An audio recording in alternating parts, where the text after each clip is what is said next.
Terkos ve Karadeniz. İkisi bir arada. Küçük bir set var arada. Gerisi orman.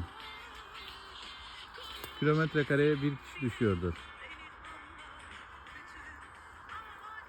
Koca yemiş toplamaya geldik.